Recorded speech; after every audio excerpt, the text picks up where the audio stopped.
ce suni. Zi ceva, te dracu. Te-a bătut, mă, ai telefonul închis, ce dracu mai. Bă, zi, bă, ceva. Bă! Bă! Ăsta nu vorbește, băi, prost. Bă! Bă! Zi, bă, ceva. Bă! Bă, stai prost în bacul la mă sună degeaba. Ha! Bă! Du-te, bă. Bă, suni de la mine, mă, din casă.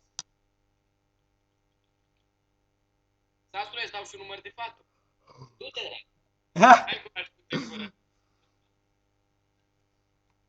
La fete n-ai tu pe o. Dă mie că o sun eu dacă vrei. Da, sunt tot ăla. Fac alea cu alo. Suni, dacă îți dau. Da, fac așa alo. Ce rețea? Cosmote. Hai bine, perfect. Atât. Fii atent. Bă, dar nu-i zici de la cine ai numărul sau așa. Faci doar de alea, ai înțeles? Da, mă, da, mai da. Dar nu mă las tu două dracu, că l-am minute. Eram sigur. Sasule! Alo! Băi, mă auzi, bă, băi! Bă, Drut!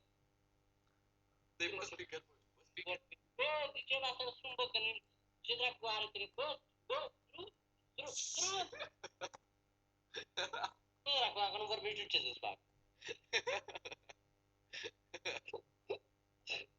Ți-a închis, mă? Ce dracu zicea?